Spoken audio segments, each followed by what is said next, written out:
Les 20 prochaines années de Google, ça va être vraiment tourné autour de la santé et en toute modestie. Toujours, voilà, Google veut vaincre la mort.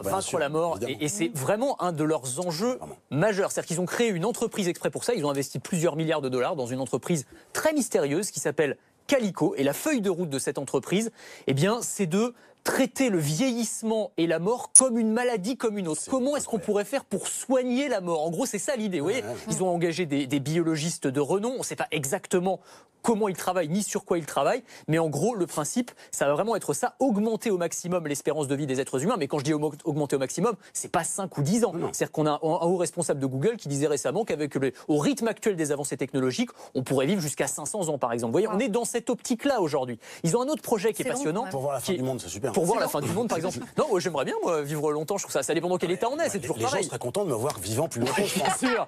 Évidemment, j'avais pas pensé à ça immédiatement, mais c'est ça le projet de Google. Évidemment. Alors, ils ont un autre projet qui est passionnant, qui s'appelle Baseline. Baseline, c'est un projet qui vise à suivre, mais alors, sous toute leur couture, 10 000 personnes pendant plusieurs années, voir ce qu'ils font, leur activité physique. On va mettre des capteurs dans leur lit pour voir comment ils dorment. On va récolter plusieurs fois par an leur sang, leur salive, pour essayer de trouver, on va séquencer leur génome, pour essayer de trouver des marqueurs. Qu'est-ce qui fait que fondamentalement on est en bonne santé? Qu'est-ce qui fait qu'on tombe malade? Pourquoi est-ce qu'à un moment je suis en parfaite santé et le moment d'après je commence à développer un cancer? Vous voyez, c'est des questions qui sont encore une fois très mystérieuses aujourd'hui et auxquelles Google va essayer d'apporter une réponse dans les années et dans les décennies qui viennent. Ça donne quand même le vertige. Donc du coup ils ont tout un tas de projets complètement fous. Bon, mis à part l'immortalité pour Ronald. Pour Ronald, on a bien compris. Ils veulent traiter aussi tout un tas de maladies. Exactement. Alors ils mettent au point des objets intelligents, par exemple pour les diabétiques, des lentilles de contact, des lentilles électroniques qui vont permettre de suivre la glycémie en temps réel, le taux de sucre dans le sang. Vous savez, les diabétiques doivent se piquer plusieurs fois par jour pour analyser le taux de sucre dans le sang. Là, on pourra avoir ces petites lentilles électroniques qui analysent la glycémie dans les larmes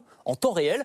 Et si je dépasse un peu trop, eh bien, je vais avoir un petit signal visuel directement dans mon champ de vision. Je pleure pas, moi je suis un homme. Oui, enfin, vous avez quand même du liquide lacrymal normalement à un moment ou à un autre. Jamais. Vous clignez des yeux quand même. Moi, immortel. Ça vous arrive? Jamais. D'accord. Jamais. Bon, en tout cas, ça pourrait changer la vie des patients diabétiques, c'est intéressant. Et puis, pour les malades de Parkinson aussi, ils sont en train de travailler sur des couverts intelligents, des couteaux, des fourchettes qui vont réduire les tremblements. Et ça change la vie aussi, c'est-à-dire des couverts à retour de force qui permettent, lorsque, en gros, la fourchette va vers la gauche, et bien, elle va me ramener de force vers la droite. Voilà. Donc, il y a plein de projets dans tout un tas de domaines. Alors, bizarrement, là, on m'a rien demandé. Non, sur l'intelligence artificielle. Oui, t'es considéré comme une cause perdue. C'est ça, ils vous ont même pas considéré. Pourtant, il y a du bon. Ouais, alors c'est un énorme volet pour Google, évidemment, l'intelligence artificielle.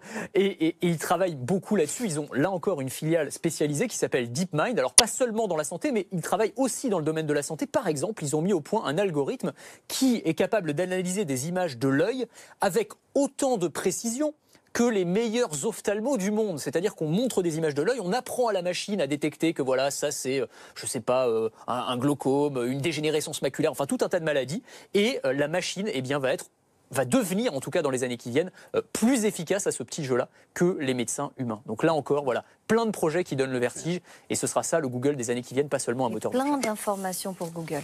Aussi plein d'informations pour Google. Ça va poser des questions, y compris morales, philosophiques, etc. There's an incredible amount we can do to solve.